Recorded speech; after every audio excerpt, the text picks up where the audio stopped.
Alien girl needed to enhance her old limbs. Only the human was willing to help her for free. Lyra's left leg gave out first. The metal frame sparked and locked at an odd angle, sending her stumbling into the wall of the narrow corridor. She pressed her hand against the cold surface and tried to breathe through the panic. The right leg was still working, but barely. She could hear the grinding sound inside the joint, metal scraping against metal, where the lubricant had run dry months ago. She had been walking through Nexus Station 7 for 3 hours now, searching for help. The massive space station orbited a dead planet in the outer rim, serving as a trading post for dozens of alien species. Merchants came here to buy and sell goods from across the galaxy. Lyra had arrived here yesterday with a merchant convoy, working as a cleaner to pay for her passage. Her species, were born different from most others. Their lower limbs never developed properly, leaving them unable to walk without mechanical help. Every child received limbs before their first birthday, artificial legs that attached to their bodies and let them move like anyone else. Rich families bought new ones every few years as their children grew. Poor families like Lyra's made do with whatever they could afford. Lyra had been wearing the same limbs since she was 8 years old. She was 16 now. The frames were too small, the joints worn out, and the power cells barely held a charge anymore. Her family had tried to save money for new ones, but there was never enough. Medical bills for her younger brother took everything they had. When her limbs finally started failing yesterday, the merchant she worked for had been clear. "I can't have dead weight on my ship," he had said, his 3 eyes cold and unblinking. "You're on your own, girl." He had left her here with nothing but the clothes on her back and 5 credits in her pocket. 5 credits wouldn't even buy a meal at the cheapest food stall. The right leg seized up completely. Lyra fell forward, catching herself on her hands before her face hit the floor. Pain shot through her palms. She dragged herself to the side of the corridor out of the way of the foot traffic. Aliens of all shapes and sizes walked past her. A few glanced down. None stopped. She had already visited 7 repair shops today. The first one had laughed at her when she couldn't pay up front. The second one quoted her a price that was more than her family earned in a year. The third through 7th had simply turned her away when they saw she had no money. Lyra sat with her back against the wall, her useless legs stretched out in front of her. The station's artificial lights were too bright, making her head hurt. She was hungry and tired and scared. She didn't know what to do. A small crowd had gathered at the end of the corridor, watching something on a public display screen. Lyra couldn't see what it showed, but she could hear voices discussing trade agreements and cargo prices. The normal business of the station continued around her like she didn't exist. She started crawling. Her arms were strong from years of helping her legs carry her weight, and she made decent progress across the worn metal floor. People stepped around her, some with annoyance, others with pity. No one offered help. The lower market district was her last hope. She had heard that human merchants sometimes set up shops down there in the cheaper areas of the station. Humans were odd, everyone said. They did things differently. Maybe one of them would help her. The crawl took almost an hour. By the time Lyra reached the lower market, her arms were shaking with exhaustion. The shops here were smaller, crammed together in a maze of narrow passages. The air smelled like oil and ozone, and something cooking that made her stomach clench with hunger. She passed a weapons dealer, a fabric merchant, and a food stall where it was frying something in a large pan. Then she saw it, a small repair shop squeezed between 2 larger storefronts. The sign above the door read as repairs in 3 different languages. Lyra dragged herself to the entrance. The door was open, and she could see inside to a workspace cluttered with tools and machine parts. A workbench dominated the center of the room, covered in half-assembled devices she didn't recognize. She made it through the doorway and collapsed. The floor was cleaner here than in the corridors outside. She could smell fresh coffee, a human drink she had heard about but never tried. "Hello," she called out, her voice weak. "Is anyone here?" Footsteps came from somewhere in the back of the shop. A human man appeared, wiping his hands on a rag. He was young, maybe in his late 20s, with dark hair and kind eyes. He wore a simple gray shirt stained with grease and dark pants with many pockets. He saw her on the floor and immediately rushed over. "Are you hurt?" he asked in fluent trade standard, kneeling beside her. "My limbs," Lyra said, fighting back tears. "They're broken. I can't walk. I don't have money to pay for repairs, but please, I'll work for you. I'll do anything." "Let me look at them first," the human said gently. What's your name?" "Lyra." "Okay, Lyra. Let's get you somewhere more comfortable than the floor." Lifted her easily, carrying her to a chair near the workbench. He didn't grunt or complain about her weight. He just set her down carefully and pulled up a stool so he could examine her legs. His hands were gentle as he looked over the damaged limbs. He touched the joints, checked the connections, and frowned at the worn-out power cells. Lyra watched his face, trying to read his expression. She had learned to tell when someone was about to say no. But's face showed something else: concern, concentration, and something that looked like anger, though not directed at her. "How long have you been wearing these?" he asked quietly. 8 years. 8 years, he repeated, shaking his head. "These should have been replaced after 3 years maximum. The frame size is wrong for your body now. The joints are completely worn down, and these power cells," he held up one of the small cylinders, "these are dangerous. They could explode if they overheat." Lyra's chest felt tight. She knew all of this already. "I know, my family couldn't afford new ones. Can you fix them, please?" Looked at her for a long moment. Then he said something she didn't expect. "I can do better than fix them. I can build you new ones." Hope and despair mixed in her chest. "I told you I don't have any money. I can't pay you." "I didn't ask for payment," said simply. "You need help. I can help. That's enough." Lyra stared at him, confused. "I don't understand. Why would you help me for free?" Smiled. "Because you need it. Come on, let's get you set up in the back room. You look like you haven't eaten today." He lifted her again and carried her through a door into a small room with a cot and a table. He set her on the cot and disappeared back into the shop. Lyra heard him moving around, and then he returned with a bowl of something hot and a cup of water. "Eat," he said, "then rest. I'll start working on your new legs tomorrow morning." Lyra took the bowl with shaking hands. It was some kind of soup with vegetables and noodles. It smelled amazing. She looked up at this strange human who was helping her for no reason she could understand. "Thank you," she whispered. "You're welcome," he said. Then he left her alone to eat and rest, closing the door quietly behind him. For the first time in 2 days, Lyra felt safe. Alien girl needed to enhance her old limbs. Only the human was willing to help her for free. Stood at his workbench, studying Lyra's broken limbs under a bright work light. He had removed them carefully that morning while she slept, replacing them with a pair of simple mobility supports so she could at least move around the shop. The damage was worse than he had first thought. The frame had stress fractures in 3 places. The servo motors were running at maybe 30% capacity. The neural interface that connected the limbs to her nervous system was so outdated that he had only seen similar models in engineering history books. Whoever had built these had done good work, but that was 8 years ago. 8 years of constant use with no maintenance and no upgrades. "You're really going to do this?" Looked up, stood in the doorway of the shop, his arms crossed over his chest. Was his assistant, a human from the same colony world as. They had known each other for 5 years, ever since had opened the shop. "Yes," said simply. "For free?" "Yes." Walked over to the workbench and picked up one of the damaged servo motors. "We're barely breaking even as it is. Last month we made just enough to cover rent and supplies. The month before that we were in the red. We can't afford charity work."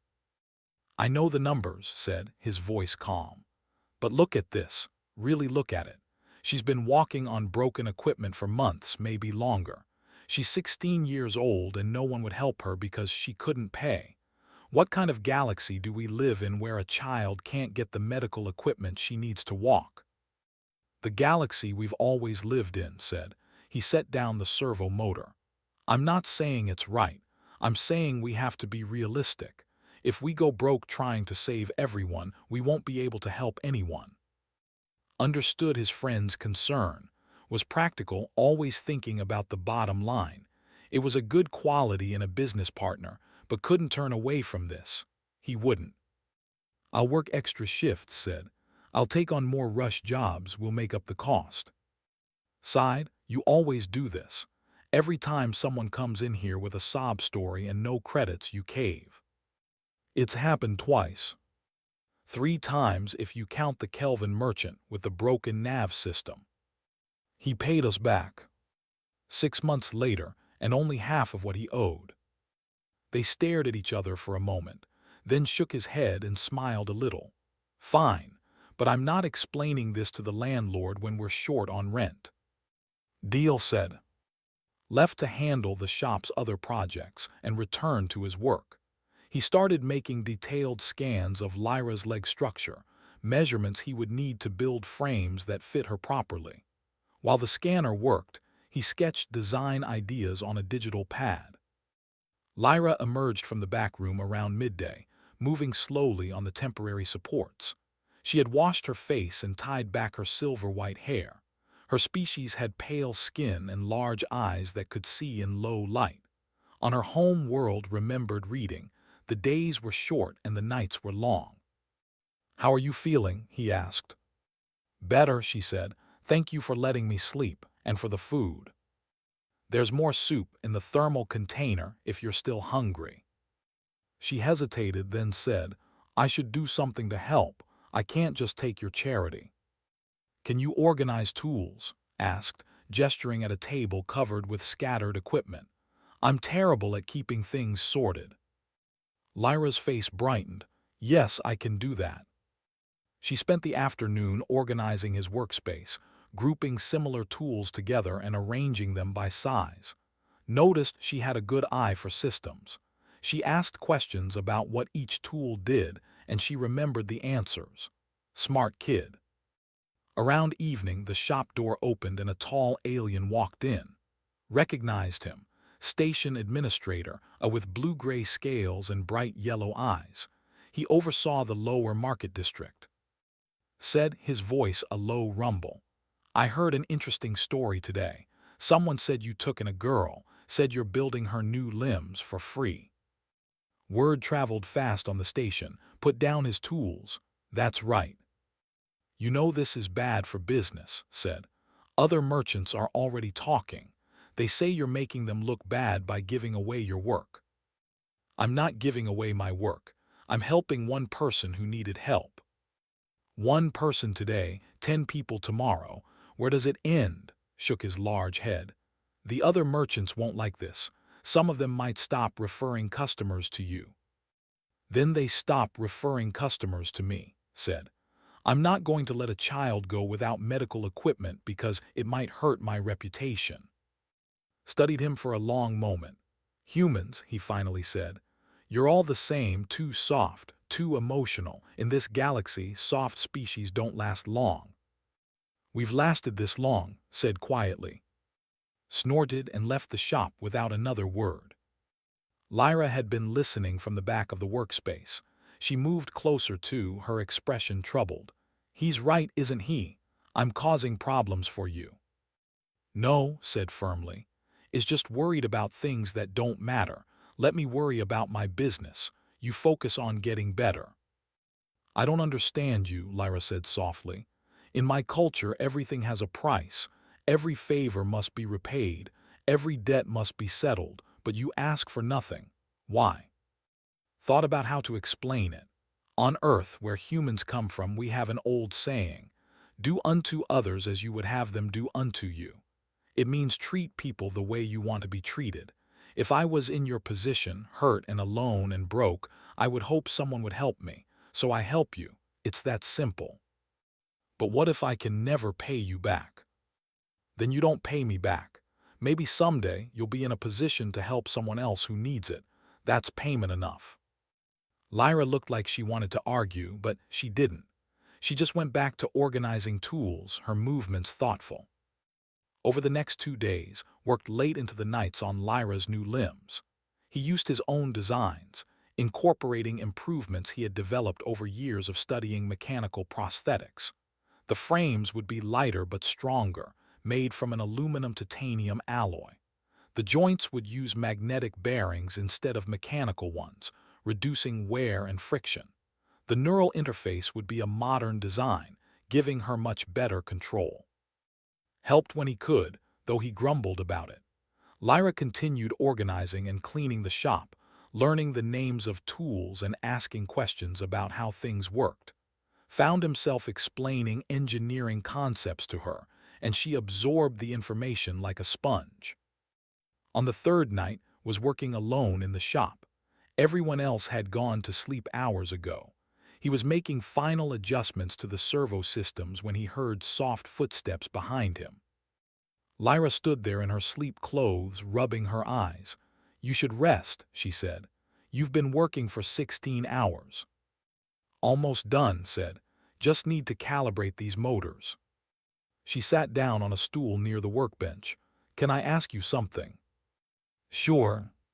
"Why do humans do this? Help people for free? The other aliens on the station call it weakness. They say humans are naive and foolish, but it doesn't feel like weakness when you do it. It feels like something else, something I don't have a word for."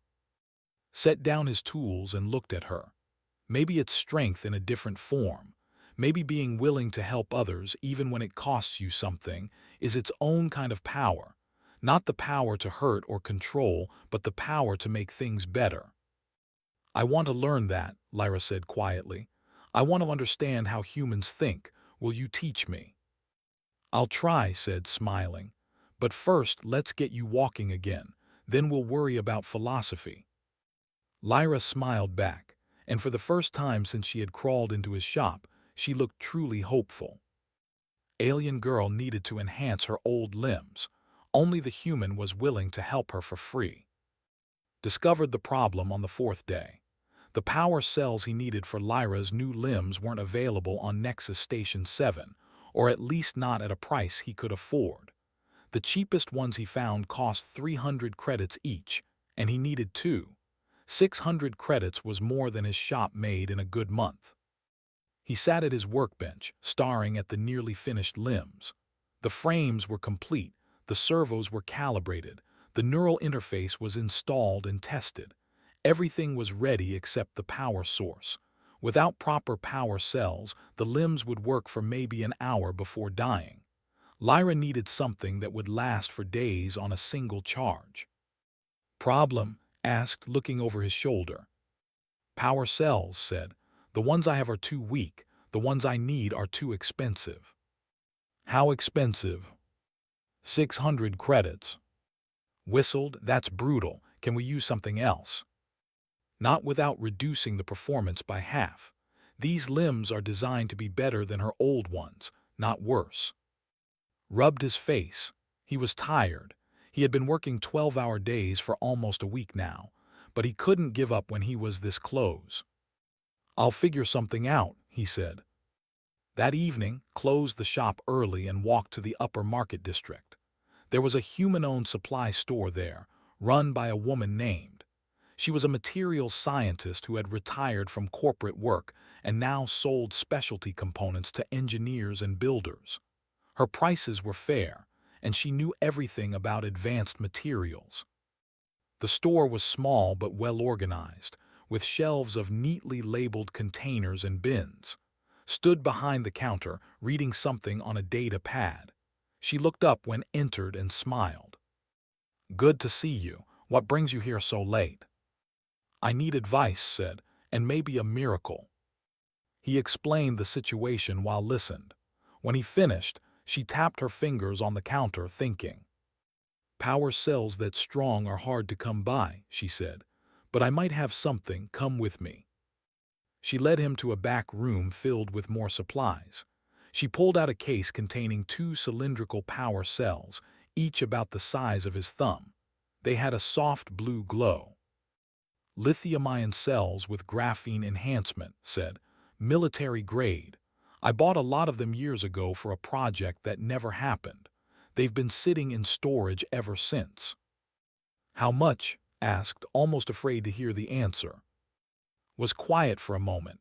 Then she said, I heard what you're doing. The whole station is talking about it. The human engineer who's building limbs for a broke girl. That's me. Some people are saying you're stupid.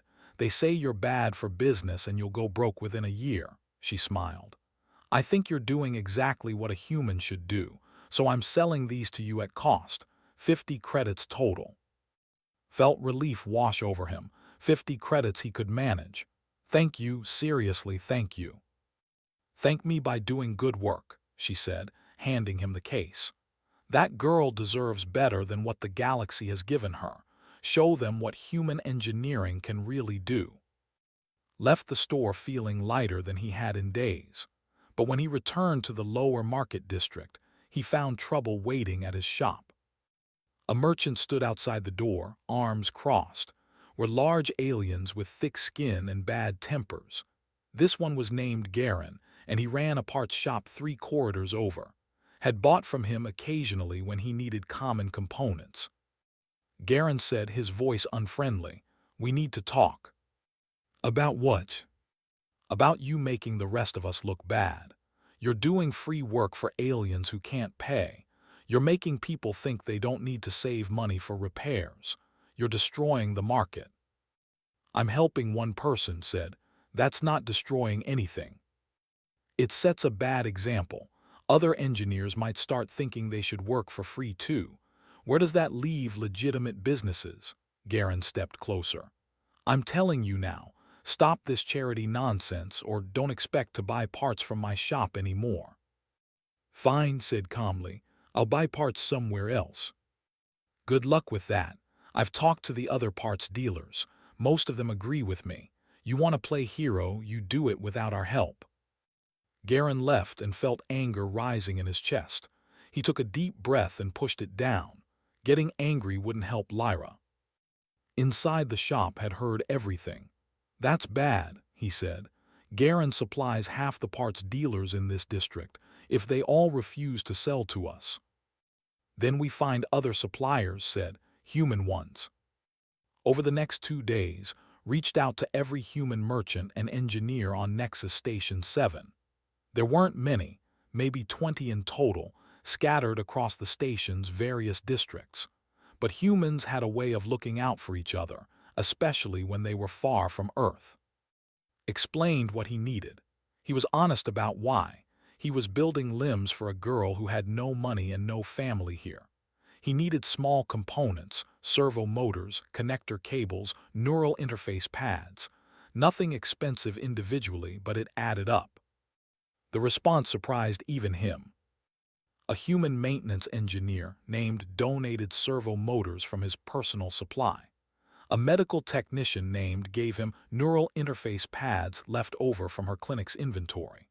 A freelance pilot named Bora brought him high-grade connector cables she had salvaged from a decommissioned ship. None of them asked for payment. Some of them came to the shop to drop off parts in person. Others sent packages with notes wishing him luck. One engineer, an older man named, spent an entire afternoon helping install the new power cells, sharing techniques he had learned in 40 years of working with prosthetics. This is what we do, said as they worked. Humans help humans, and when we can, we help others too. That's how we survive out here. Word spread among the human community on the station. The story of the engineer helping the girl became something bigger, a reminder of why humans did things differently. Meanwhile, non-human merchants noticed. Some were angry, calling it a human conspiracy. They raised prices on parts they sold to and other humans. A few shops put up signs saying, "No charity cases served here." but didn't care. He had what he needed. On the 10th day, everything was ready. The limbs sat on his workbench, gleaming under the work lights. They were beautiful, if he did say so himself. Lighter than Lyra's old ones, but stronger. Sleeker design with better range of motion. The power cells would last for 5 days on a single charge, maybe a week if she wasn't too active. Lyra sat in the special chair had set up, wearing a medical gown. She looked nervous. "Ready?" asked. "Ready," she said, though her voice shook a little. The installation took 12 hours. Worked carefully, making sure every connection was perfect. The neural interface had to be precisely aligned with her nervous system. The mounting points had to distribute weight evenly. The control systems had to respond instantly to her thoughts. Brought food and water at regular intervals. Stopped by to check on their progress. Even some of the other human merchants came to watch, curious to see the result of their collective effort. Finally, as the station's artificial night cycle began, made the last connection. He powered up the limbs and stepped back. "Try moving your toes," he said. Lyra concentrated. The toes of her new feet flexed smoothly. "Now your ankles." The ankles rotated, the joints moving silently on their magnetic bearings. "Stand up, take your time." Lyra gripped the arms of the chair and pushed herself up. The limbs responded instantly, supporting her weight. She stood, really stood, for the first time in over a week. And then she took a step, then another. She walked across the shop, her movements smooth and natural. She started moving faster, testing the limbs, and they responded perfectly to her thoughts. "They're so light," she said, wonder in her voice. "And fast. I can feel everything like they're really my legs." She tried a small jump. The limbs absorbed the impact and launched her higher than she expected. She landed perfectly, the smart suspension adjusting automatically. And then Lyra started crying. Not sad tears, but tears of joy and relief and overwhelming gratitude. She tried to speak but couldn't find words. Walked over and awkwardly patted her shoulder. "They should get even better as you break them in," he said. "The neural interface learns from your movement patterns." Lyra threw her arms around him, hugging him tight. "Thank you," she managed to say through her tears. "Thank you, thank you, thank you." Around them, the human engineers who had helped clapped and cheered. Even was smiling. Alien girl needed to enhance her old limbs. Only the human was willing to help her for free. 2 weeks passed, and Lyra learned what her new legs could really do. She could run without the grinding sound that had followed her for years. She could jump and land without pain shooting through her hips. She could walk for hours without the power cells dying. The limbs felt like a natural part of her body, responding to her thoughts before she even finished having them. But while her life had improved, it had gotten worse. Customers stopped coming to the shop. The aliens who had brought him regular business, the ones with broken navigation systems and damaged cargo loaders, took their repairs elsewhere. Word had spread about the human who worked for free, and many saw it as a threat to their way of doing business. Lyra noticed the empty shop. She noticed the worried looks gave when he thought no one was watching. She noticed working longer hours on the few jobs they did get, trying to make every credit count. She tried to help. She cleaned the shop until every surface gleamed. She organized inventory and learned to do basic repairs, but it wasn't enough. The damage to his reputation had been done. One afternoon, a Kelvin merchant arrived at the shop. His environmental suit was expensive, his translator implant top of the line. He looked around at the empty workspace with obvious disapproval. "You're," he asked. "That's me. I heard you do quality work. I have a climate control system that needs repair, but I also heard you run a charity operation here. I don't work with charity operations. They tend to go out of business." He turned and left without waiting for a response. Watched him go, then looked at. "That's the third one this week. People think we're unstable because you helped that girl." Lyra felt something cold settle in her stomach. She retreated to the back room before they could see the expression on her face. That night she couldn't sleep. She lay on the cot staring at the ceiling, listening to working in the shop. He was always working now, taking on rush jobs that paid extra but required him to stay up all night. He was exhausted. She could see it in his face, in the way he moved. This was her fault. The next morning, Lyra made a decision. She had to fix this, even if it meant leaving. She was testing her new legs in the corridor outside the shop, practicing quick direction changes, when a merchant approached her. He was older, with expensive clothes and multiple rings on his fingers. His limbs were the latest model, probably costing more than made in a year. "Excuse me," the merchant said in the language. "Those limbs you're wearing, where did you get them?" Lyra switched to trade standard, uncomfortable speaking her native language. "A human engineer built them for me." The merchant's eyes widened. "A human built those. They're remarkable. The movement is so natural. May I?" He gestured toward her legs. Lyra nodded, and the merchant knelt to examine the limbs more closely. He ran his fingers over the joints, the frame, the neural interface connections. "Extraordinary craftsmanship," he said.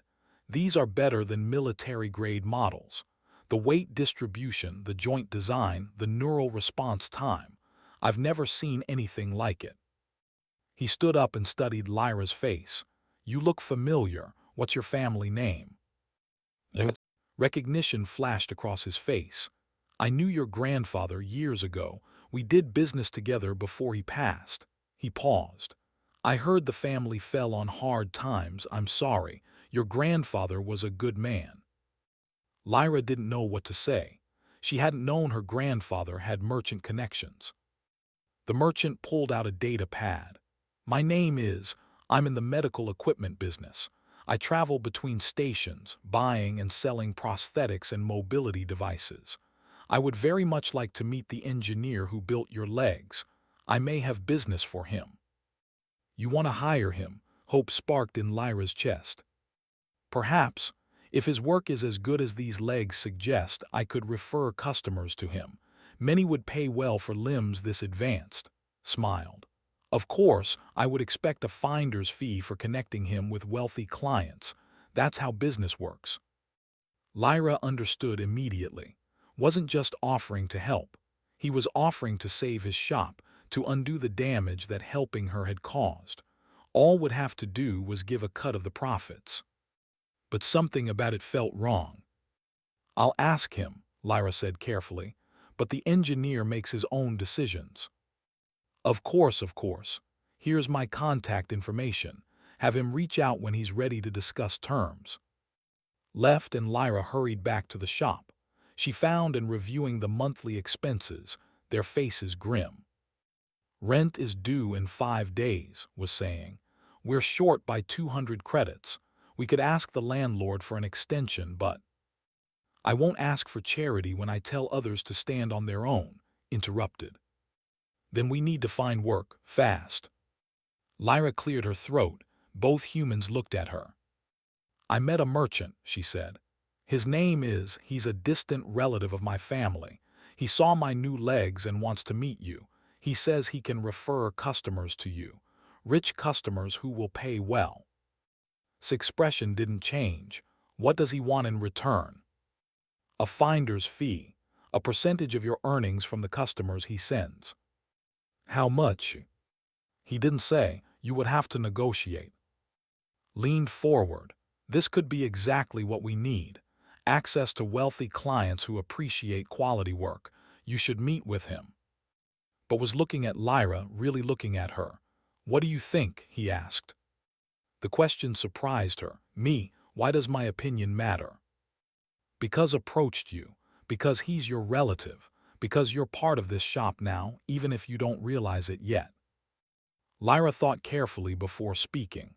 I think he sees an opportunity, and I think he's the kind of person who always takes his cut, but I also think his help might save your business. You've been bleeding customers because you helped me. This could fix that." "At what cost?" asked quietly. Does it matter? Lyra felt desperation rising in her chest. Your shop is dying because of me. Let me help fix it, please. Was silent for a long time. Finally, he said, set up a meeting, I'll talk to him. 3 days later, arrived at the shop with 2 associates. He examined his workspace, his tools, his other projects. He asked technical questions about the limbs and answered them honestly. Finally, made his offer. He would refer high-paying customers to his shop, but he wanted 30% of all earnings from those customers. Additionally, he wanted exclusive rights to market's limb designs to other merchants. You'll be rich within a year, said. These limbs are revolutionary. Every wealthy in the sector will want a pair. You'll have more work than you can handle. Was practically vibrating with excitement. This is incredible. Say yes. But looked at Lyra. She was standing near the workbench, her new legs supporting her weight easily, her expression unreadable. Can I have a moment to think about it? Asked. Of course, said, but don't take too long. Opportunities like this don't wait forever. After and his associates left, turned to, what's there to think about? This solves all our problems. Does it? Asked. Wants to own my designs. That means I can't freely share them with other engineers. I can't help people who can't afford his prices. I'd be locked into his business model. His business model makes money, ours doesn't. Our business model helps people. You can't help anyone if you're out of business. They argued for an hour. Lyra listened, feeling guilt eat away at her. Finally, she couldn't take it anymore. Stop, she said, loud enough to make both humans turn to her. Just stop, I'll fix this. Lyra started. No, listen, said Rich will pay for legs like mine, so I'll be the one who shows them what you can do. I'll work as a courier running packages around the station. Everyone will see my legs, see how well they work. When they ask where I got them, I'll send them here. No middleman, no fees. Just customers coming directly to you because they saw what you're capable of. Stared at her, you don't have to do that. Yes, I do, Lyra said firmly. You gave me my legs back. You taught me that helping others matters more than making money. Now let me prove I learned the lesson. Let me help you the way you helped me. For the first time in weeks, smiled. Okay, he said, let's try it your way. He sent a message too, politely declining the offer. Replied with thinly veiled threats about making things difficult for in the business community. But Lyra didn't care about threats. She had a plan, and she was going to make it work. Alien Girl needed to enhance her old limbs. Only the human was willing to help her for free. Lyra started small. She registered as a courier with the station's delivery network, taking jobs that paid by the package. Her new limbs gave her an advantage. She could run faster than most couriers, navigate tight corridors with ease, and work longer hours without fatigue.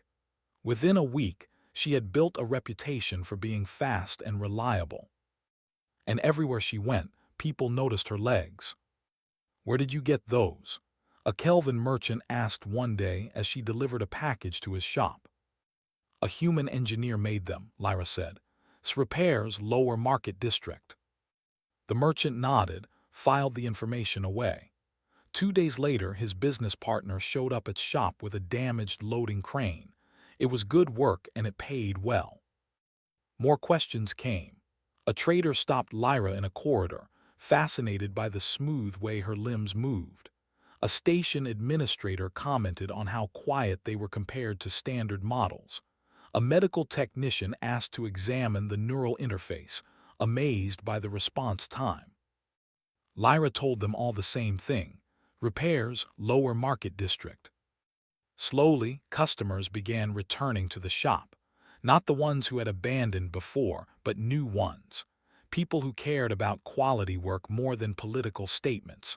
People who had heard about the human engineer who built miracles.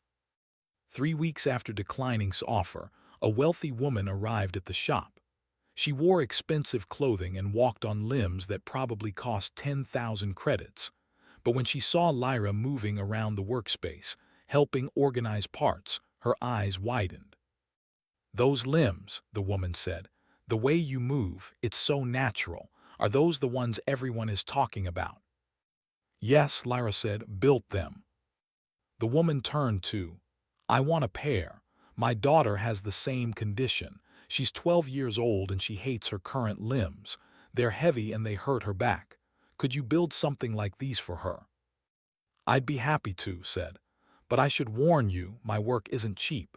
Quality materials and precision engineering cost money." "I can pay whatever it costs," the woman said. "My daughter deserves the best." That job alone paid more than he usually made in 2 months.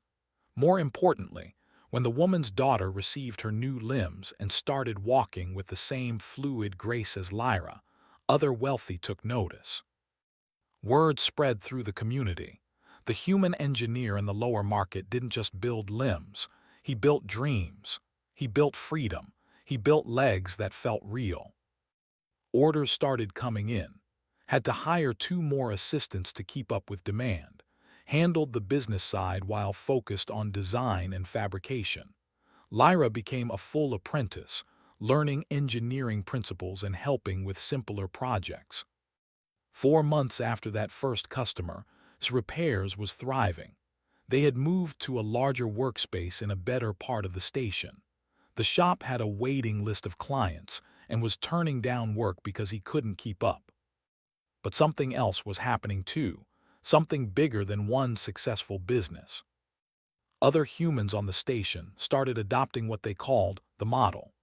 A human doctor began offering sliding scale pricing for patients who couldn't afford full fees. A human farmer started a community garden where anyone could take food if they needed it, paying what they could when they could. The aliens noticed. Some still called it foolishness, but others started to wonder if maybe the humans had figured something out. A mechanic, one who had previously refused to work with, came to the shop one day. He stood in the doorway, looking uncomfortable. "I have a question," he said to. "You helped that girl for free. You nearly went out of business, but now you're more successful than ever. How?" Looked up from the neural interface he was calibrating.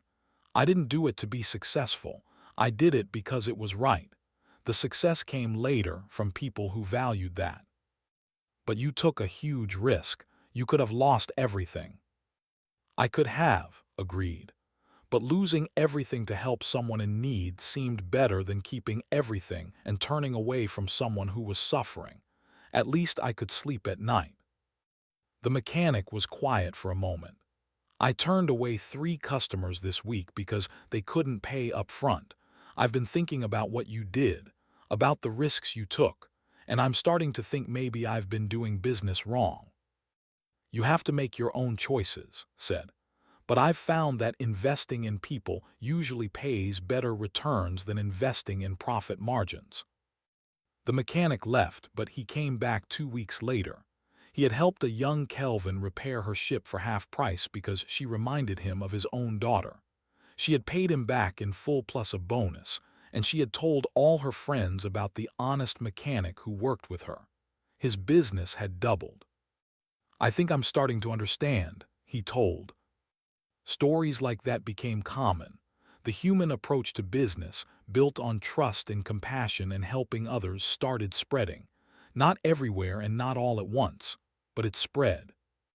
A human journalist named arrived at Nexus Station 6 months after Lyra first crawled into his shop. He had heard about what he called the effect and wanted to document it. He interviewed Lyra and dozens of others. He filmed Lyra running through the station on her limbs, moving like poetry. He talked to the children who were walking without pain for the first time. He spoke with alien merchants who had changed how they did business after seeing the human model work. His article, titled "The Human Principle: How Compassion Changed a Space Station," went viral across human networks. It spread to other species too, translated into dozens of languages. Suddenly, Nexus Station 7 became famous, not for its trade volume or its strategic location, but for being the place where humans taught the galaxy a different way to live. More humans moved to the station. They opened shops and clinics and schools, all following variations of this model. Help people first, profit second. Build community before building wealth. Station administrator, the same who had warned about charity culture, came to the shop a year after everything had started. He looked around at the busy workspace, at the apprentices learning from Lyra, at the wall full of thank you messages from satisfied customers. "I was wrong," said simply. "I told you humans were too soft to last, but you've changed this station more than any hard-nosed businessman ever did. You made us better." "We just helped people," said. "Anyone could have done it." "But only you did," replied. 5 years passed. Lyra was 21 now, a fully trained engineer with her own shop right next to us. She built limbs for across the sector, using a sliding payment scale so that even poor families could afford quality care. She remembered what it felt like to be helpless and broke, and she made sure no one else had to go through that if she could help it. Repairs had become advanced prosthetics. They employed 15 people, both human and alien. They had contracts with medical facilities on 12 different stations, but still made time for special cases, the people who walked in with nothing but hope. The human principle had spread beyond Nexus Station 7. Other stations were experimenting with community support systems and sliding scale pricing.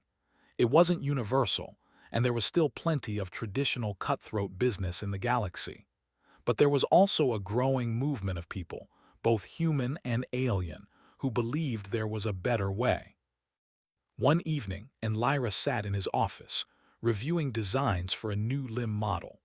A young Kelvin girl with underdeveloped arms was coming in tomorrow, and they wanted to be ready. "Do you ever regret it?" Lyra asked. "Helping me that first day, you risked everything." Thought about it. He thought about the sleepless nights, the financial stress, the merchants who had tried to shut him down. He thought about the choice he had made when he found a broken girl crawling through his door. "No," he said finally. "Not for a second. You needed help and I could help. Everything else that happened, good and bad, came from that simple truth. I'd make the same choice again." Lyra smiled. "Me too. I'd choose to stay to learn to help others the way you helped me." They went back to work, designing limbs that would let a child reach and touch and hold things for the first time in her life. Outside, Nexus Station 7 hummed with activity. Ships came and went. Merchants traded goods. People of 100 different species went about their lives. And somewhere in the lower market district, another engineer was probably making the same choice had made 5 years ago, choosing to help instead of to profit, choosing kindness over caution. The human way was spreading, one small choice at a time, and the galaxy, slowly but surely, was becoming a better place because of it.